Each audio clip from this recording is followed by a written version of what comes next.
Hey everybody, Mr. Brooks here again. So today we're going to cover section 4.1, which is just an introductory section. But this is introducing us into a new technique that we're going to be dealing with, and we're going to be dealing with first order linear systems. And so in order to get into those, so we are eventually going to be representing a system of linear equations into a matrix format in order to be solving these things. And the reason for that is because if we have more than two equations with two unknowns, then it's going to be really difficult in order to solve those. Yes, we can, but matrix manipulations can help us out with that, or operations can help us out with that, and make life a lot easier for solving these differential equations once we develop them. So just to go back through some of the basic operations that we're going to deal with. So this is the very beginning stuff I wanted to talk about. First, we're going to review some of the basic matrix operations. We're going to talk about equality, which is very straightforward, addition, scalar multiplication, matrix multiplication, matrix inverse, so does it have, or inversion, so does it have an inverse? And we'll talk, we've seen why that's important in section 311, but we're going to still talk about it again today. And then determinants as well, because we've dealt with determinants of the 2x2 matrix, where we dealt with Wronskians, but what happens if we have a 3x3 or 4x4? So I'm going to give an example of 3x3, and that extends out to 4x4 or 5x5 and stuff like that. So to start things off with, we're going to deal with equality. So here I'm just going to show a 2x1 matrix. So A1 and A2. This is equal to B1 and B2 if and only if. So in mathematics, we like to say if and only if as IFF. So notice that it cuts down on a lot of paper or spacing for that. But IFF is not a typo if you see that in some mathematical books or text. This is saying that this is only true if and only if A1 is equal to B1 and A2 is equal to B2. So the only way that these two can be equal is if their corresponding pieces are the same. So matrix addition, this is very straightforward. So if we were to add A1 and A2 with another matrix, let's say B1 and B2, then the following matrix is formed. So we just add here, since we're dealing with a 2x1 and a 2x1. So we get A1 plus B1 and A2 plus B2. Now, one thing that we are going to note here is these can be numbers, and also these can be functions as well when we're talking about these. So these will eventually say A sub t and B sub t when we're dealing with those guys. Scalar multiplication means that we can have some function out here, multiply it into some other function, some matrix. And notice here the subscripts with this particular matrix that I'm building here. So first number talks about the row that it's in. So this is why it says A11, so first row, first column. A12, same first row, second column. A21 is second row, first column. And then A22 is second row, second column. Again, if you've already seen that before, that's great. Don't worry about that part. So with scalar multiplication, this is very straightforward. If we have some scalar multiple out here, it could be a function, it could be a constant. What we do is we multiply every single term or element in this matrix by that scalar. So this just becomes A11 times f of t, A12 times f of t, A21 times f of t. Fix that just a little bit. And then A22 times f of t. And that's all scalar multiplication is. All right, matrix multiplication, however, we got to be a little bit more careful when we're dealing with it. So we can have square matrices multiplying each other. When I mean a square matrix, I'm talking like 2x2, 3x3, so it has the same number of columns as rows. So here, let's say that we have a 2x2,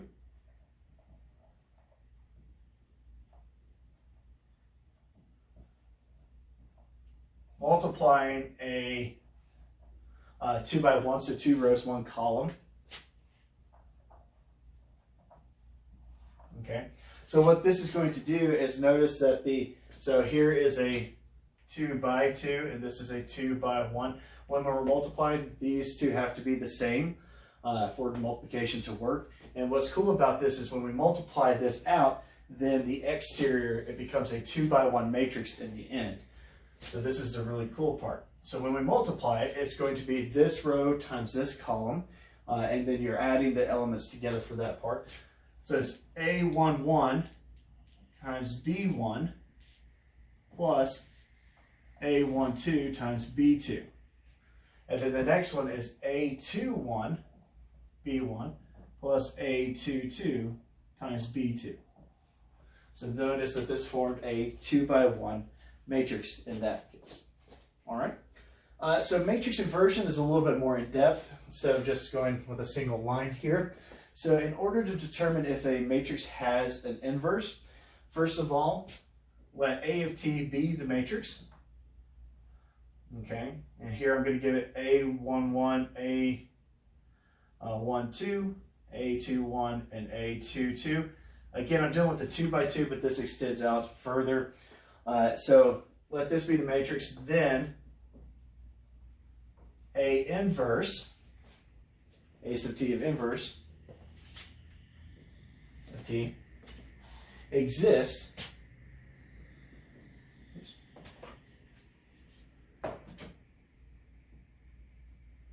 for all t such that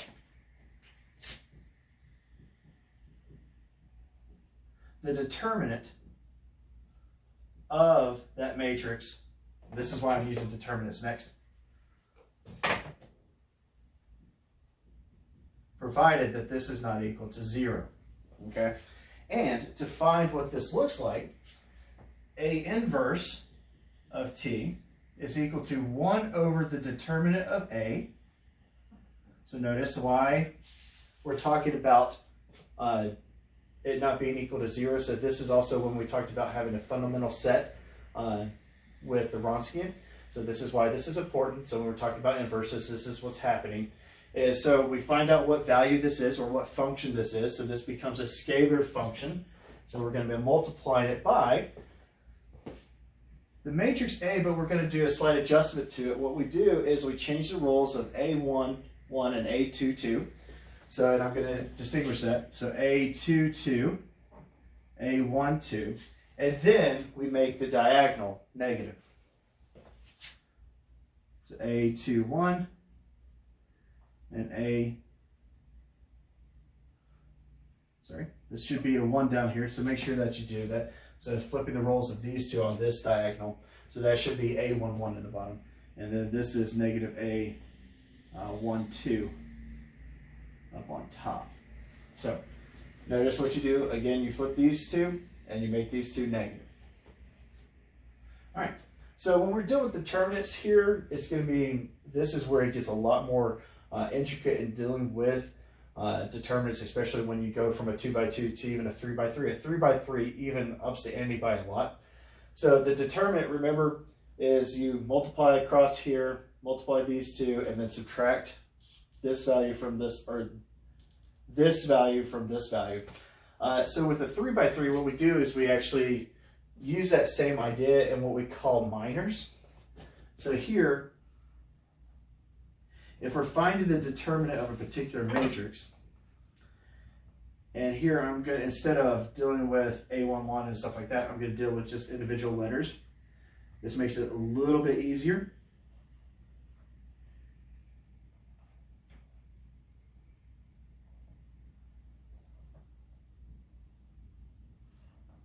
So we have A, B, C, D, E, F, G, H, I.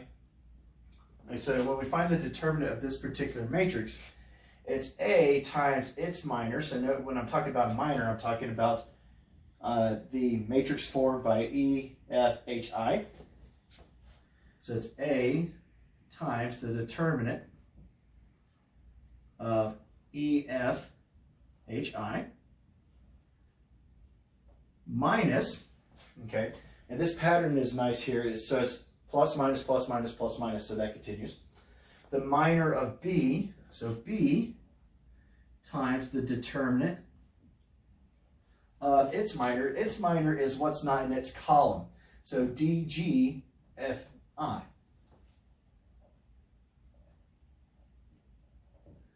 And then plus C times its minor. Again, what is not in its column is DEGH.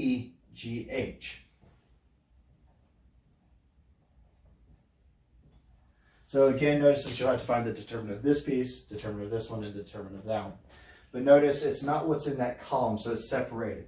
So if we blew this up to a 4x4, you'd have these minors, so if it was A, B, C, D, then you'd have the minor 3x3 matrices, which then has their minors of a 2x2 matrix. And so notice that this calculation becomes quite large after this point. So this is the nice thing about having computers to help us out with that, because once we get into a 4x4 or above, you can do them. It's just, it's going to take a long time.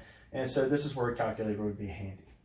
All right, so I'm going to pause it for that part. And again, we'll talk about this here, where we're going to be using that here in just a second.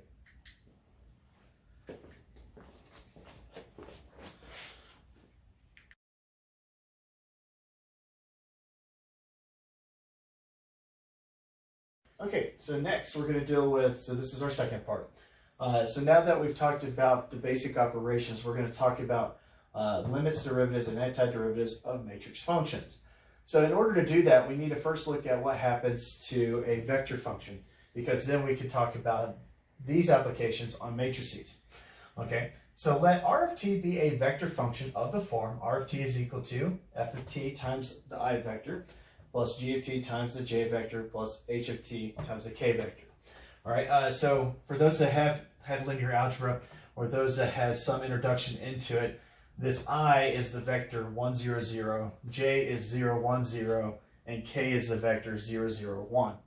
Okay, where f of t, g of t, and h of t are defined on some interval containing the point t is equal to a. So notice this is kind of building up that function or that limit definition of a function. So that's what we're doing here. So the limit of R of t as t approaches a is defined as the following. The limit as t approaches a of R of t is equal to the limit, sorry, let me rewrite that just, we're okay. As t approaches a of f of t, here I'm going to put a box around it, times I, plus the limit as t approaches a of g of t times the vector j, plus the limit as t approaches a of h of t times our k vector. So this is true if, so provided the limits exist for all functions f, g, and h. So we've got to be careful on that. So we've got to make sure that these, all of these apply. And so now we get to use that same approach to matrix functions as well. So this is where the next piece is. So if we have some matrix, and we're going to call it A sub t, be a m by n, so it has m rows and n columns, so be an m by n matrix with component functions. Here they're going to be slightly different because we're going to be looking at the individual pieces. So the component functions are a, I, j of t. So this I, again, is talking about the row that it's in.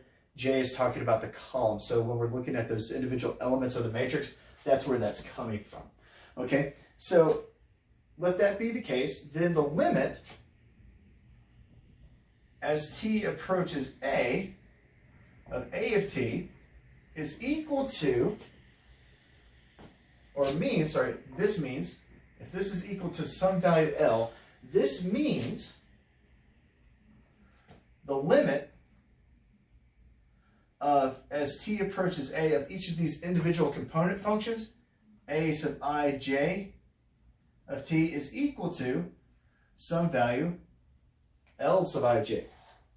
Okay, here, the ij again are somewhere between,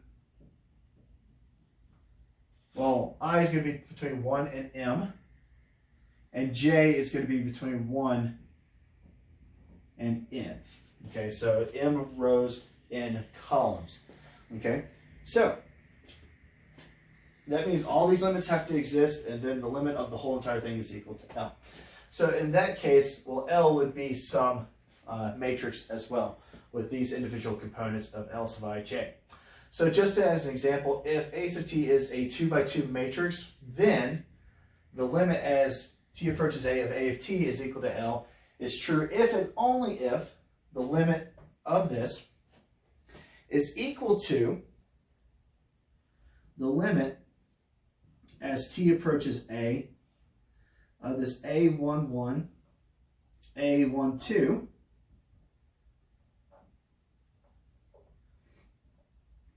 A21, and A22. All right, and then what we do is then we go inside and take the limit of each individual element for that case, which is equal to the limit as t approaches a of A11, the limit as t approaches a of A12, the limit as t approaches a of A21, and the limit as t approaches a of A22. And then, going one step further, again, we said this limit means that if its limit exists is L ij, then this is equal to then L of 1, 1, L of 1, 2, L of 2, 1, L of 2, 2. Okay, and so this is equal to big L. Okay, so this is what this means. So this again is just a very small thing on this part. So that gives us with limits. Well, we need one more thing before we can talk about derivatives. And that's where we got to be careful here. Okay?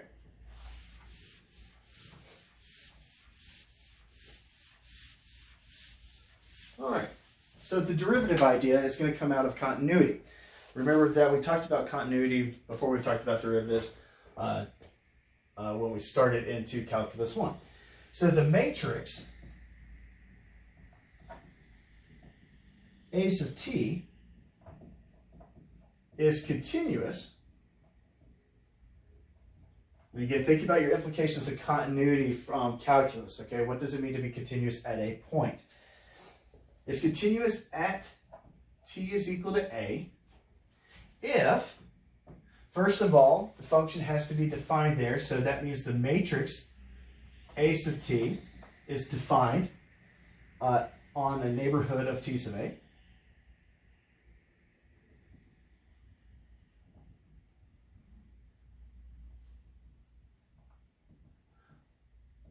So that neighborhood, remember the epsilon delta neighborhood that we had, this is that similar idea.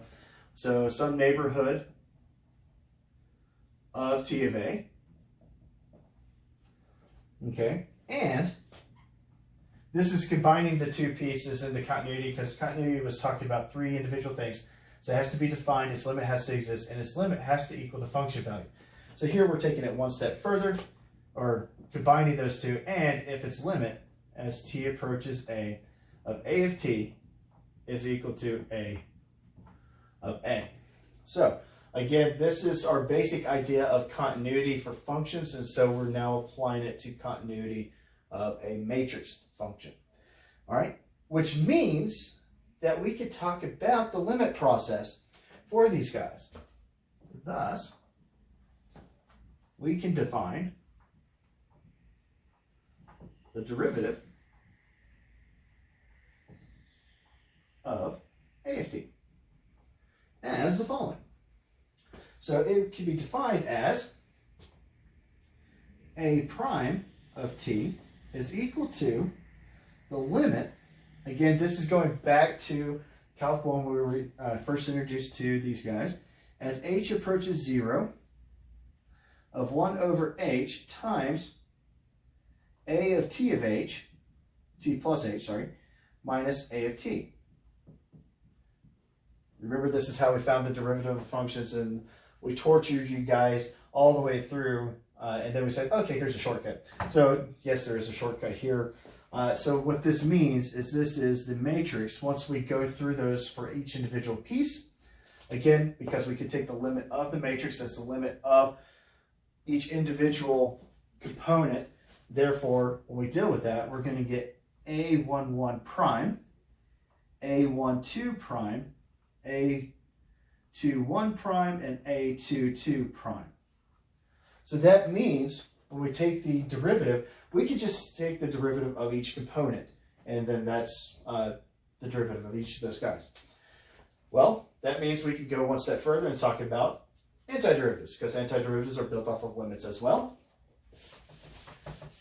So therefore,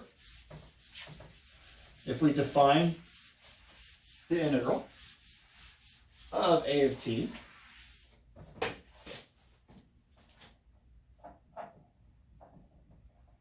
so antiderivatives,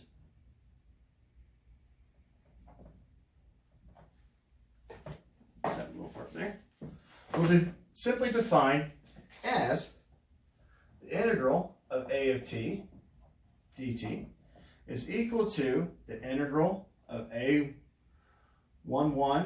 dt, the integral of a12 dt, the integral of a21 d of t, and the integral of a22 d of t. So this simply is just saying, hey, take the antiderivative of each one of these functions. Again, a11, a12, a21, and a22, those guys are component functions. So these guys are functions of t, so we could take their antiderivative. Okay. So the next video, we're going to get into, okay, well, why are we doing this? Okay. Why are we dealing with matrices so much? Well, it's because we could rewrite systems of linear equations into a matrix format, which then makes life a lot easier for us. So that's what we're going to investigate in the next video.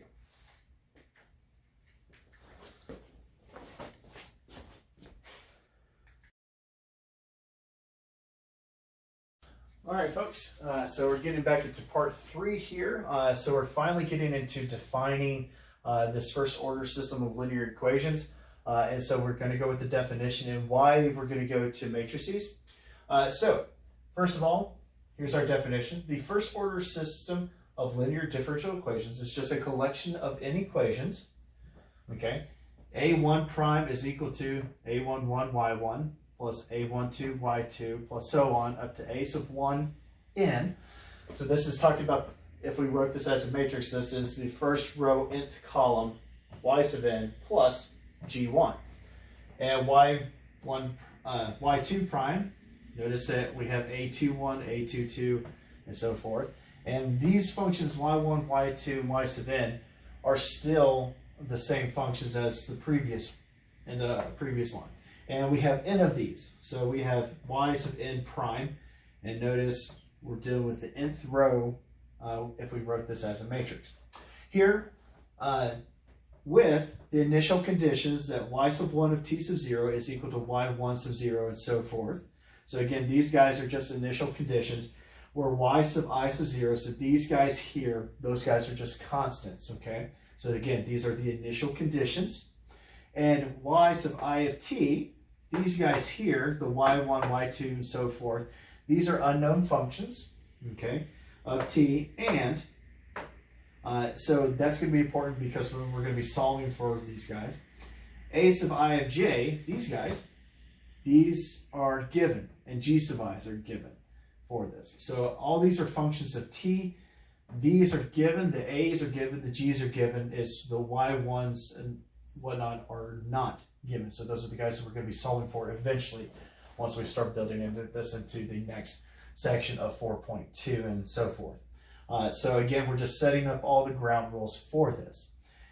So the next step is we can rewrite these as a matrix, okay? And so what we would do is, keeping up with our matrices, y prime, well, this is the matrix of just these guys.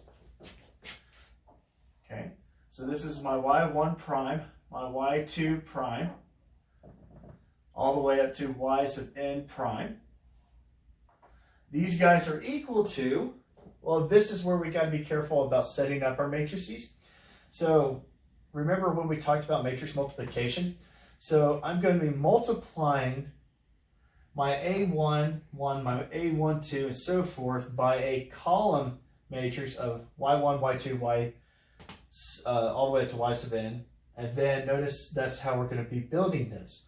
So we're going to get A11, A12, all the way up to A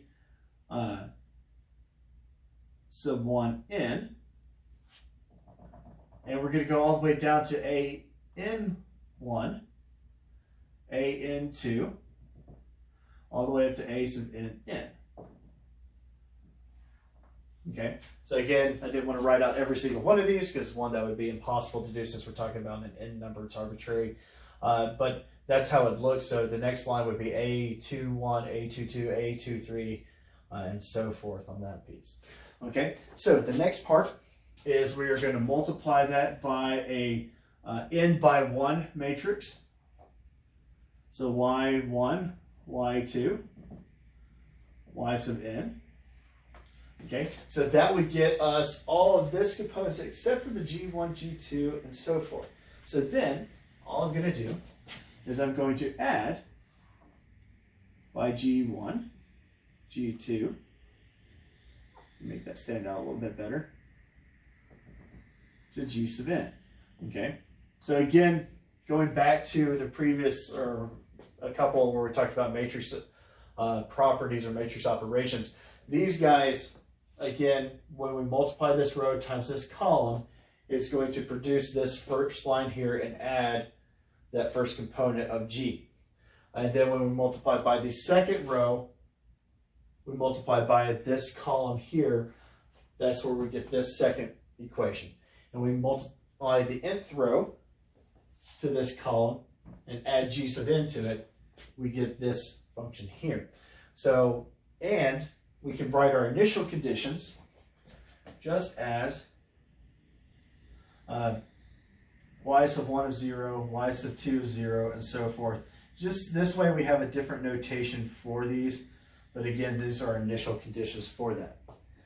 So once we have those, we can actually rewrite these, with this notation, we can then express our ordinary differential equation, or system here, as the following.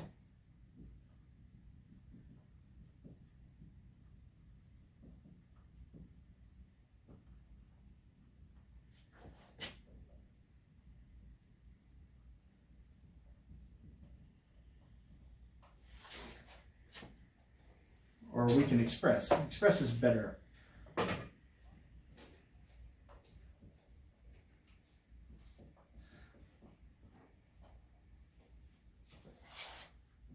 So we can express our first order linear system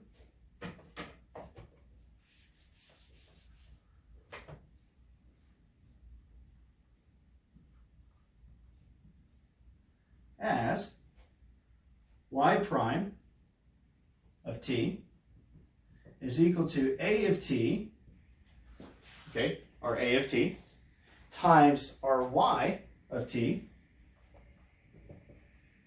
plus g of t. Here a of t is this matrix here with the a1, a sub ij components. Y sub t is now this matrix here, and g of t is this matrix here. So this helps us in one, transforming a system of linear equations into a format that may be a little bit easier to deal with once we get into talking about limits and derivatives and all that fun stuff. All right, so to give an example of this, all right, so the reason I'm backing up is I'm going to take a picture of this here in just a second, so that way you don't have me in the picture. All right, so to give an example of rewriting this or transforming it into this format, let's just look at one very simple example. transform, if I can spell. So transform the following system into the form of y prime is equal to at yt plus g of t.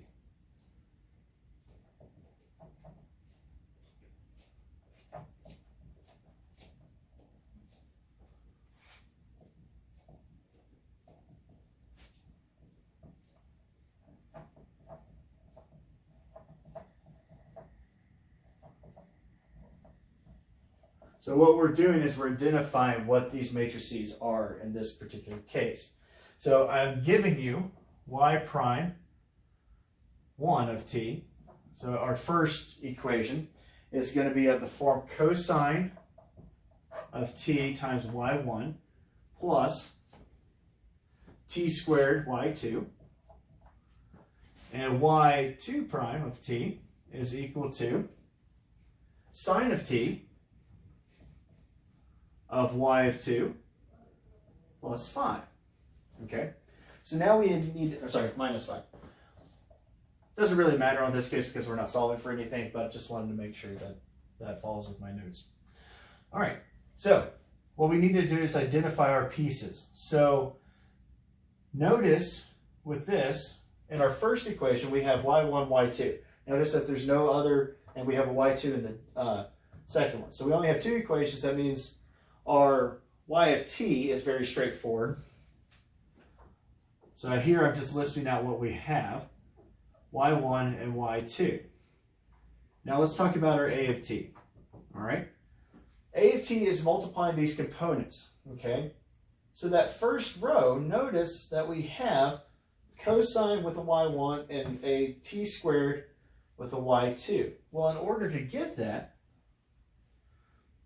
I need cosine of t to multiply this first one, and I need t squared to multiply the second one. Okay, so that sets up that part. Well, notice with the second one, I don't have a y1 component in this equation. So think about it for a second. What would we have to multiply in order to get no y1 in this? Well, we'd have to multiply by a 0. So if we plug in a 0 here, notice 0 times y1 is going to give us 0. So that eliminates that piece. But then I need my sine of t to get y2. Sine of t. All right, well, that's great. But what about that negative 5? Well, remember, over here, we add our g's here. Well, in our case, g of t is equal to the matrix. Well, in our first one, there is no other values out here. Nothing by itself. So that means this has to be 0. And with our second one, this does not have any y1 or y2 component to it, so it's negative 5. So notice, if we multiplied at by y of t, so if we multiplied it here, we get this row times this column, which would give us cosine y1 plus t squared times y2, plus 0, and then 0 times y1, 0, plus sine of t times y2, minus 5. And so therefore, these are our components for this particular setup. So that's what we're going to talk. I'm just finishing up with that today. And then I'm going to go over a two-tank problem that is similar to back to what we dealt with in chapter 2, where we dealt with a mixing problem. Now we're going to deal with 2 tanks, and notice that we will have to set up a system of linear equations in order to talk about the different levels of salt in each tank. And so that's what we're going to be dealing with in the next one.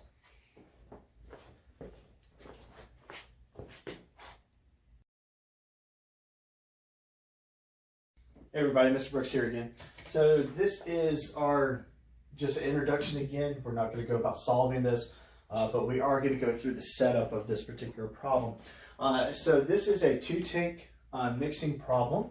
So here there is a lot of stuff given, so I'm going to go through this piece by piece, and then we're going to talk about building. So what we want to know is determine where Q1 and Q2 are on some time interval that's physically relevant.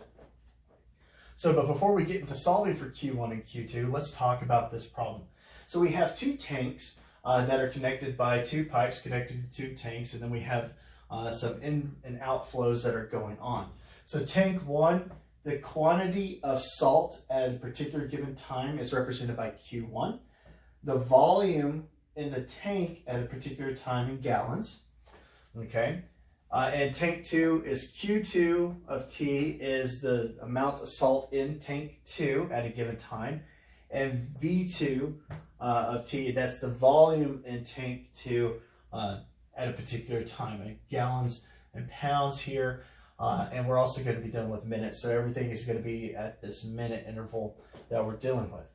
Okay, so a couple of things. We have an inflow at a particular time.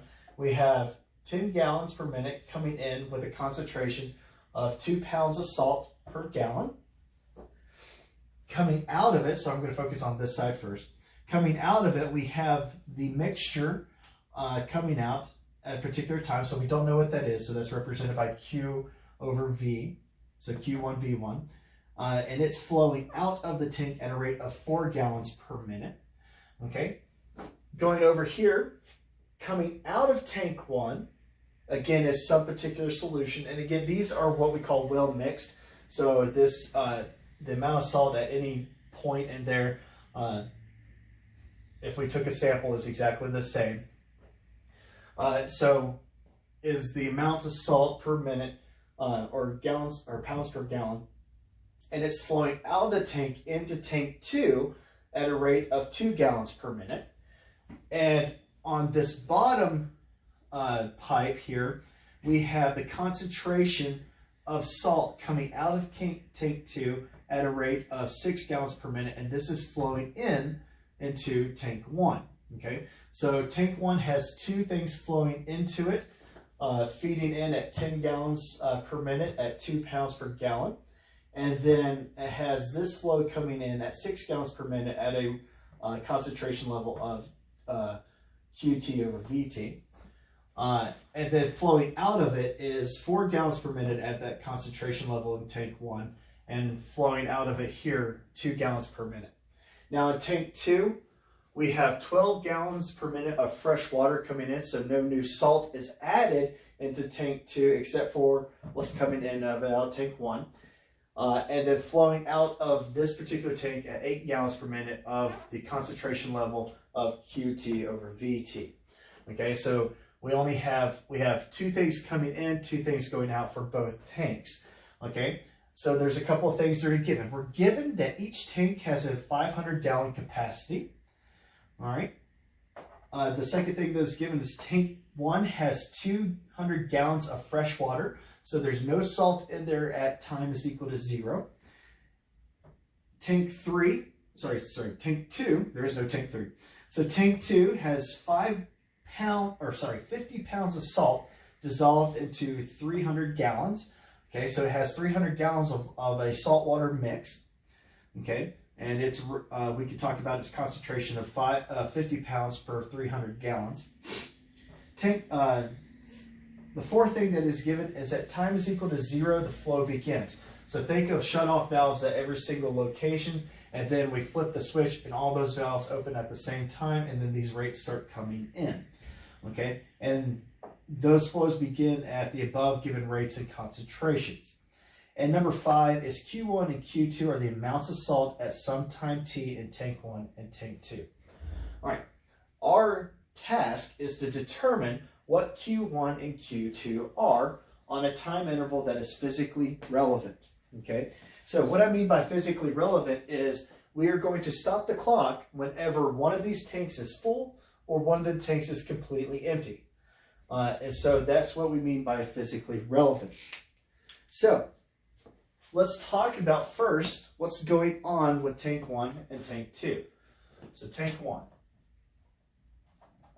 We're going to talk about its inflow and outflow. So the output, and you can deal with input first, however you want to deal with it, but output, so what's going out of it? Well, we have this, first of all, directly coming out of it is 4 gallons per minute at a rate of Q1 over V1. All right. So the output there is just 4 gallons per minute plus, okay, what's the other thing coming out of it? Well, this pipe here, it's leaving at 2 gallons per minute there. So its output is 6 gallons per minute. Okay. All right. So now that we know that, let's talk about, well, what's its input?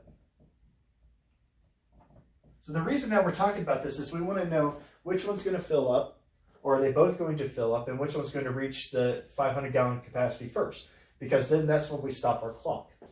So the input here, well, we have 10 gallons a minute coming in,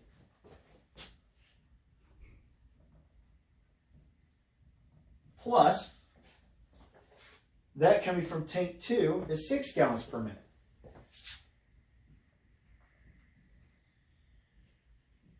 So we have 16 gallons per minute coming in. So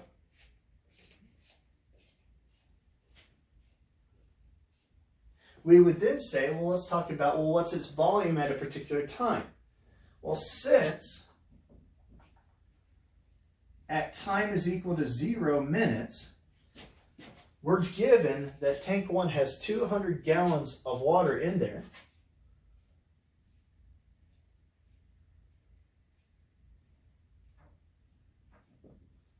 $200 gallons.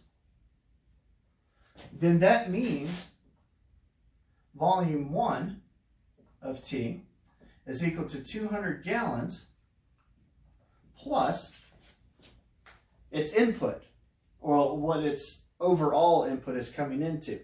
So that would be, or its net input, would be 10 gallons per minute. Okay, so 10 T. Okay, does that make sense? So again, our output is less than our input, so therefore we're going to be adding water into that. So that means we are going to be gaining 10 gallons per minute on top of the 200 gallons already in the tank. All right, let's look at tank 2. Okay, we'll start with output first because that's what we dealt with in the first one. So output, so we have 8 gallons a minute coming out of it at the bottom, plus the 6 gallons coming out here from this pipe over into tank 2, or tank 1. So that's a grand total of 14 gallons per minute. That's leaving the tank, okay? And its input, well, it's got 12 gallons per minute coming in, and also 2 gallons coming in.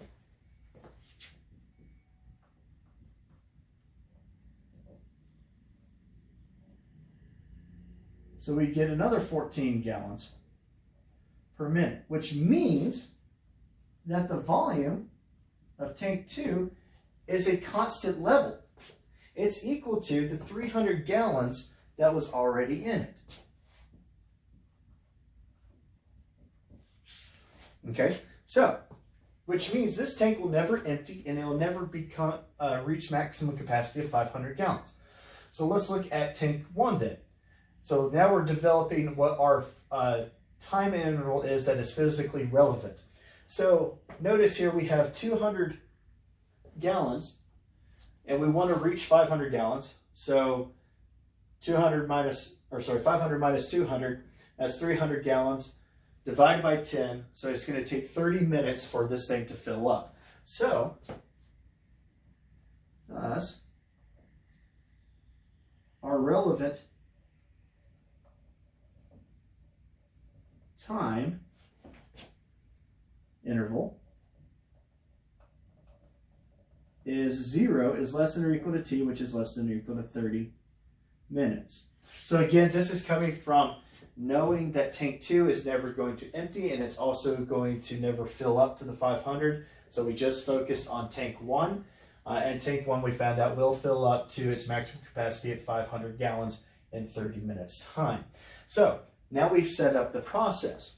Okay. So now we need to set up our differential equations. Okay. So to the side here, I am going to write down what we just talked about. So then that way we can have that for ourselves. So we just said that V1, and I am writing it kind of small up here. So V1 was equal to 200 plus 10t, and V2 of t is equal to 300 because it's a constant function in that case, right? So that's our given set. And our time frame, again, is going to be from 0 to 30. All right.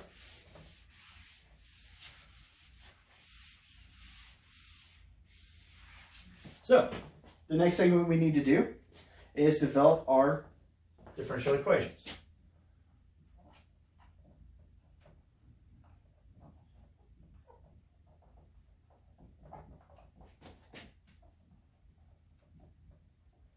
Okay, notice that I'm talking about differential equations. So we're talking about two of these, okay, because we're talking about Q1 and Q2.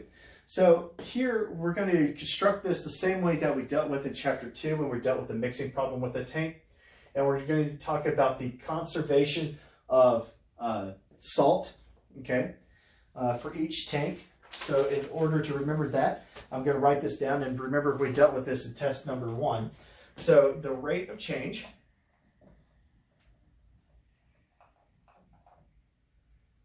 of the amount of salt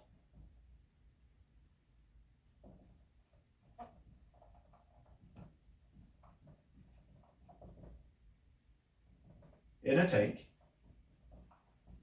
is equal to rate salt enters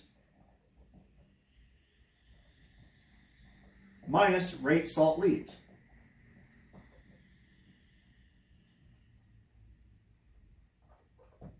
Okay, and that looks horrible, so let me rewrite that. Okay, again, so this is coming from our conservation of salt. So notice that we're actually not going to be talking about the fresh water coming in. That's already kind of built into the problem, but we're only talking about the rate that salt is entering the tank and the rate that salt is leaving the tank. Okay, so if we have talking about fresh water, this is not adding any extra salt into the system. Okay, so that being said, focus on tank number 1 again. All right, so the rate of change of the amount of salt in tank. Well, we said Q1 and Q2 is talking the amounts of salt, so the rate of change would be the derivative. All right. So this is the derivative of our rate of the amount of salt at a given time is equal to, so this one I am going to be very specific about. The second one I'm not, because we're seeing where these values are coming from. All right, the rate that's coming into the tank, well, we have 10 gallons at a concentration of 2 pounds per gallon.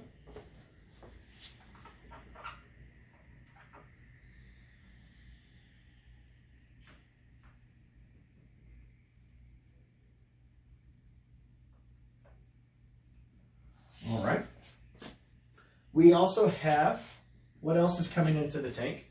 Well, we have this inflow coming in of Q2 over Q2 over V2. So the concentration level in tank 2 coming in at a rate of 6 gallons per minute.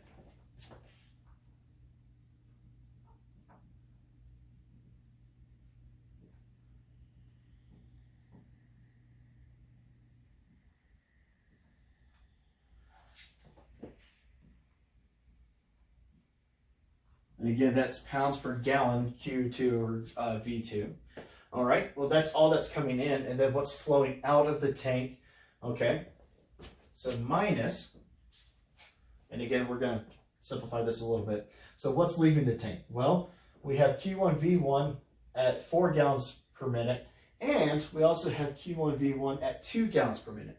If we wrote those out separately, we then could add them together. So notice 4 plus 2 is 6. So 6 gallons a minute times Q1 over V1, pounds per gallon. Okay, so this means we get the following out of this. We get 5 plus 6 times Q2 over V2 minus 6Q 1 over V1. All right. And then we can simplify this just a little bit. Well, what was V2 and what was V1? So in our case, we get 5 plus 6 times Q2 over V2. Well, we said V2 was a constant rate or a constant amount of 300 gallons minus 6 Q1 divided by the volume, which is 200 plus 10T. All right, so that's our differential equation there. And with tank 2, all right, again, the derivative of the amount of salt at a particular time. So that's the rate of the change there. Okay, well, this is equal to the rate of salt coming in. Well, we have 2 gallons per minute coming in. We're not adding any salt with this one, so we're not going to incorporate that piece. So 2 times Q1 over V1. All right, and that's the only object that's bringing in any salt into our system. This is just bringing in fresh water, so it's not bringing any salt into the system, so I'm not going to incorporate it into this differential equation. Only the salt coming in or salt going out. All right, minus, well, what's leaving? Q2 over V2 and Q2 over V2. This is at 6 gallons, this is at 8 gallons. All right, this is coming out, that's coming out at the same concentration level, so then we just added those two. So we're going to get 14, so minus 14 Q2 V2. And then rewriting this using our known equations that we just established up here, this is 2Q1 divided by V1, which we said again was 200 plus 10T minus 14 Q2 over 300. And that would be its differential equation there. All right, so now we could set up the IVP, and in our case, our IVP is these two systems, or this system of 2 linear equations, okay? And it has the initial value, so we're going to be going between 0 and 30 is our known interval. And then we're going to talk about the amount of salt in each tank, which is Q1 and Q2. So Q1 at time 0 is equal to 0 because it has no salt in that tank. Again, we're just dealing with 200 gallons of fresh water at the beginning, so nothing's been opened yet. And at Q2, we know there's a concentration level of 50 pounds per 300 gallons, or in our case, we could say 50, or the amount of salt, sorry. The amount of salt is 50 pounds, right? At time is equal to 0. Again, because Q1 and Q2 are talking about the amount of salt, not the concentration. All right, so that's how our setup, and then when we get into 4.2 and so forth, we'll be able to actually solve these guys, all right? And so setting it up as a system of linear equations, and then dealing with the matrices that go with that, and then the matrix operations that we'll have to deal with that as well. So this is our basic setup for this problem. And now you can approach any problem, hopefully that's dealing with mixing. Just draw you a nice diagram and start labeling things that you do know, then approach it piece by piece, just like what we did, talking about the volume, and then building up what's coming in, what's going out, right? And so that finishes up our example, and that finishes up 4.1.